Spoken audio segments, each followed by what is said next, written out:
In the West, we are told a story about how the world works. We are told that capitalism is a survival of the fittest, a brutal arena where companies rise based on merit and fall when they fail to innovate. We watch giants like General Electric crumble. We see Lehman Brothers vanish overnight, and we accept that in the corporate world, nothing is permanent. CEOs are hired guns, serving at the pleasure of the shareholders, easily fired after a few bad quarters. But if you look across the Pacific, that story falls apart. In Asia, the economy doesn't operate on the quarterly cycle. It operates on the generational cycle. Power doesn't shift with stock prices, it flows through bloodlines. From the high rises of Seoul to the ports of Hong Kong and the manufacturing hubs of Tokyo, the true face of power isn't a corporate board.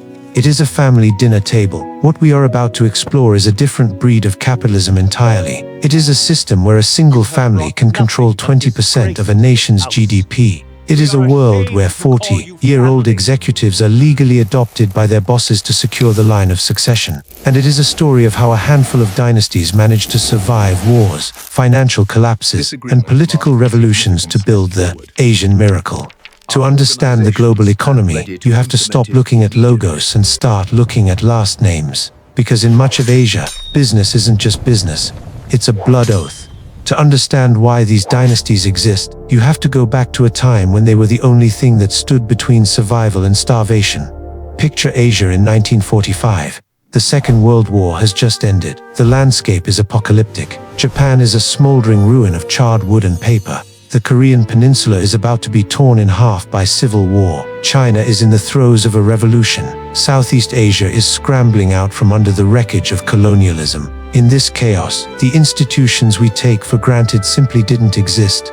There were no functioning stock markets. There were no commercial banks you could trust. The courts were broken or corrupt. If you wanted to build a factory, you couldn't just walk into a bank and ask for a loan. You couldn't sign a contract and expect the police to enforce it. So, where do you turn when the world burns down? You turn inward. You turn to the only network that cannot be cancelled: your kin. In this vacuum of trust, the family became the bank, the court, and the labor force. If you needed capital, you didn't go to a loan officer, you went to your uncle. If you needed a manager for a new warehouse, you didn't hire a stranger with a shiny resume, you sent your younger brother. If someone stole from you, it wasn't a corporate loss, it was a betrayal of the blood, a shame that would stain their lineage for decades. This was the crucible that forged the Asian economic model. It wasn't built on the cold logic of Wall Street. It was built on the visceral heat of survival. These early patriarchs were traders, smugglers, and scrappy entrepreneurs dealing in rice, sugar, and textiles. They weren't trying to build empires, at least not yet. They were trying to feed their families.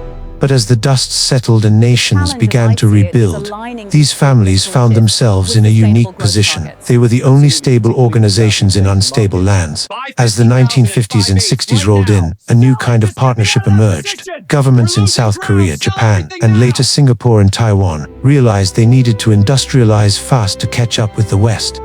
But the state couldn't do it alone. They needed foot soldiers. So, the governments made a deal with the families. It was an unwritten social contract.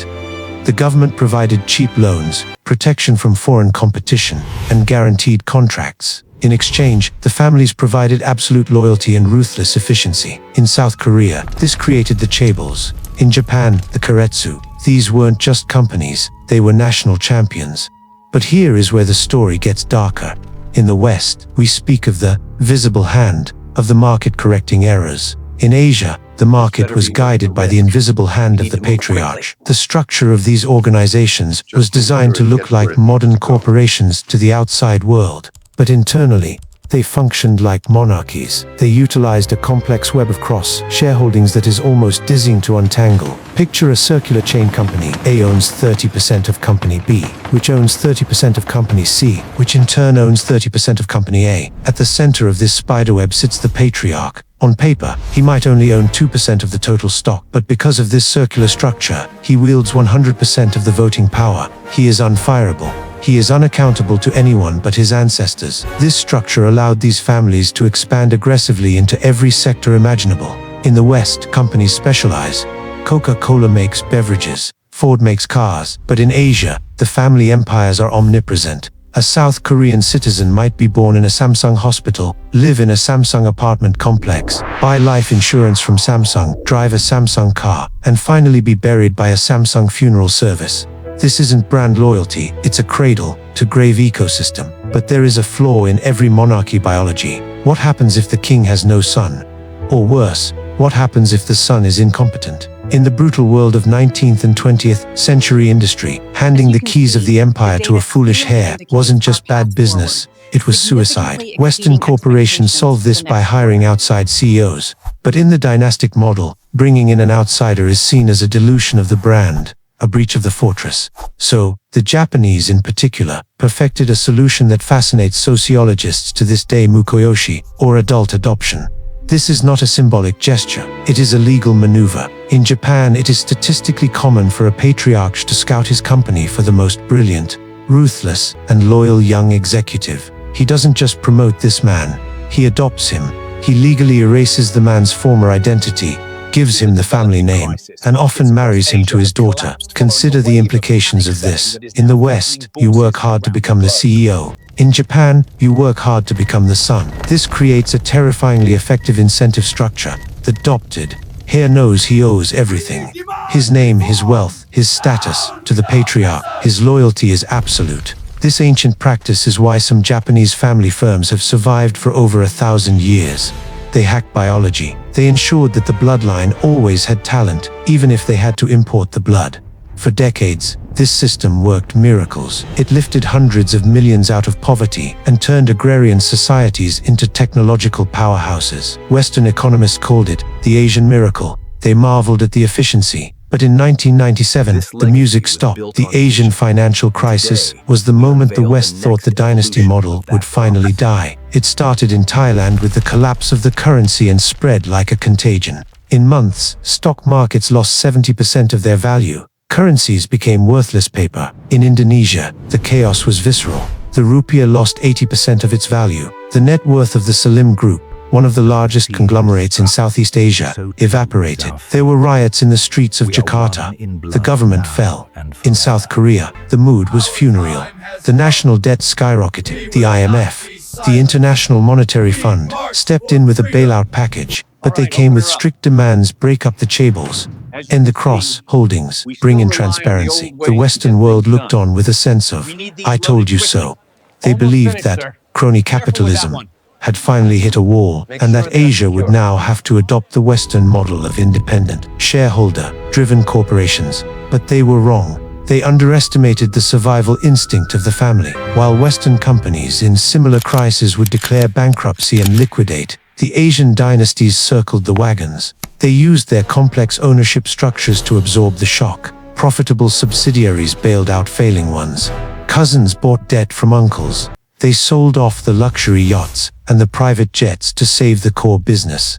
They weathered the storm not by following the rules of the market, but by breaking them. When the smoke cleared in the early 2000s, the families were still there. Samsung, Hyundai, LG, the Mitsui and Mitsubishi clans, they hadn't been dismantled. They had consolidated. They emerged leaner, meaner, and more dominant than before. They had proven that in a crisis, a family will suffer pain that a board of directors never would. Fast forward to today. The landscape has changed, but the players remain the same. If you look at the current generation of dynastic leaders, they don't look like the rough-edged smugglers of the 1950s. The current scions are polished. They wear Savile Row suits. They hold MBAs from Harvard, Stanford, and Wharton. They speak fluent English and hang out in Davos. They have mastered the language of global finance. They talk about ESG, digital transformation, and shareholder value. But make no mistake, this is a mask. Beneath the PowerPoint presentations and the quarterly earnings calls, the ancient logic remains.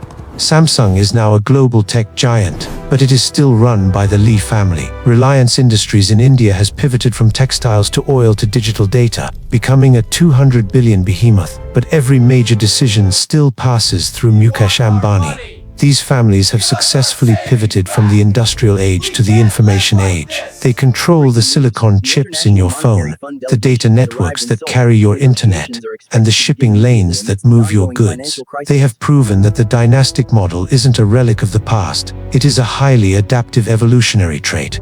There is a final, unsettling realization that comes from studying these economies. For a long time, the West assumed that as Asia developed, it would become more like America. We thought that eventually, family control would fade, replaced by meritocratic institutions. But the opposite is happening. The world is becoming more like Asia. Look at the concentration of wealth in the West today. We are seeing the rise of our own neo-dynasties. The Moultons, the Kochs, the Murdochs, the Arnolds in Europe. Wealth is calcifying. Social mobility is slowing down. The gap between the capital-owning class and the working class is widening to 19th century levels. The Asian model, where capital, political influence, and social power are concentrated in a tight circle of kin, is not an anomaly. It might just be the default setting of human capitalism. The patriarchs of Asia understood something that Western economists forgot: systems are fragile. Governments change, currencies crash, and markets panic. But a family is designed to survive. They play a game that spans centuries, not quarters. And in a world that feels increasingly unstable, the power of the dynasty isn't fading away. It's just getting started. If you found this analysis intriguing, consider subscribing. We don't just look at what happened, we look at why it happened. There are more stories hidden in the ledger, and I'll help you find them.